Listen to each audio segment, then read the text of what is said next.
raja yang berkorban untuk bangsa, Sultan Hamengkubuwono IX. Pada tahun 1940, ketika Sultan Hamengkubuwono IX dinobatkan menjadi Raja Yogyakarta, ia dengan tegas menunjukkan sikap nasionalismenya. Dalam pidatonya saat itu, ia mengatakan, "Walaupun saya telah mengenyam pendidikan barat yang sebenarnya, namun pertama-tama saya adalah dan tetap adalah orang Jawa."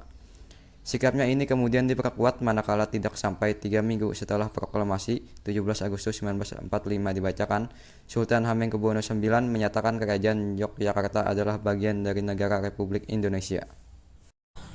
Dimulai pada tanggal 19 Agustus, Sultan mengirim telegram ucapan selamat kepada Soekarno-Hatta atas terbentuknya Republik Indonesia dan terpilihnya Soekarno-Hatta sebagai presiden dan wakil presiden.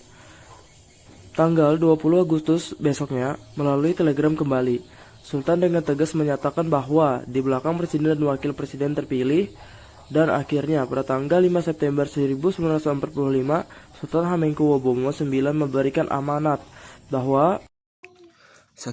Ngayogyakarta Hadiningrat yang bersifat kerajaan adalah daerah istimewa dari Republik Indonesia. 2. Segala kekuasaan dalam negeri Ngayogyakarta Hadiningrat dan urusan pemerintah berada di tangan Hamengkubuwono IX. 3. Hubungan antara Ngayogyakarta Hadiningrat dengan pemerintah Republik Indonesia bersifat langsung dan Sultan Hamengkubuwono IX bertanggung jawab kepada Presiden Republik Indonesia melalui telegram.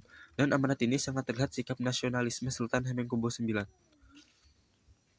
Peran Sri Sultan Hamengkubuwono IX terhadap Republik juga ditunjukkan melalui dukungan finansial. Selama pemerintahan Republik berada di Yogyakarta, segala urusan pendanaan diambil dari kas keraton. Hal ini meliputi gaji presiden, wakil presiden, staf, operasional TNI hingga biaya perjalanan dan akomodasi delegasi-delegasi yang dikirim ke luar negeri. Sri Sultan Hamengkubuwono IX sendiri tidak pernah mengingat-ingat berapa jumlah yang sudah dikeluarkan. Bagi beliau, hal ini sudah merupakan bagian dari perjuangan. Bahkan beliau memberi amanat kepada penerusnya untuk tidak menghitung-hitung apalagi meminta kembali harta keraton yang diberikan untuk republik tersebut. Pada tahun 1949, ketika Soekarno dan Hatta beserta seluruh jajaran staf kabinet RI harus kembali ke Jakarta, Sri Sultan Hamengkubuwono IX menyampaikan pesan perpisahan dengan sangat berat hati. Sri Sultan Hamengkubuwono IX saat itu mengucapkan kalimat yang membuat Soekarno menangis terharu. Ujarnya, Yogyakarta sudah tidak memiliki apa-apa lagi. Silakan lanjutkan pemerintahan ini di Jakarta.